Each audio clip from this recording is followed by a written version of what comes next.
సదాశివపేట మండలం గొల్లగూడెం గ్రామం సర్పంచ్గా బీఆర్ఎస్ అభ్యర్థి మునిగే సుజాత నవీన్ కుమార్ గెలుపొందారు. ఈ సందర్భంగా గ్రామ సర్పంచ్ మునిగే సుజాత నవీన్ కుమార్ మాట్లాడుతూ ఎల్లవేళలా గ్రామ ప్రజలకు అందుబాటులో ఉంటూ గ్రామ అభివృద్ధికి పాటు పడతానని తెలిపారు. అనంతరం గ్రామంలో గెలుపు సంబరాలు నిర్వహించారు.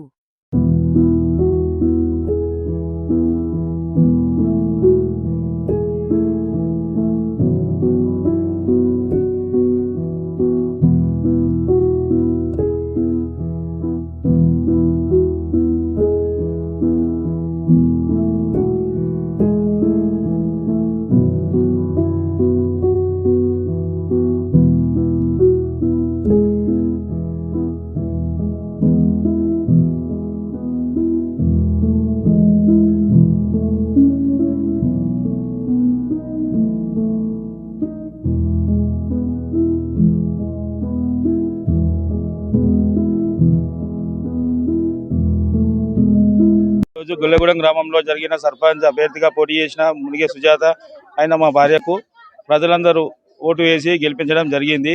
గెలిపించిన ప్రజలందరికీ రుణపడి ఉంటాను, ప్రత్యేక ధన్యవాదాలు తెలుపుతూ గ్రామాన్ని కూడా మీ అందరి ప్రోద్బలంతో అందరి కలుపుకొని పోయి గ్రామాన్ని మరింతగా అభివృద్ధి చేసుకుంటానని చెప్పేసి హామీ ఇస్తున్నాను. అందరికీ మరొకసారి ధన్యవాదాలు. Thank you.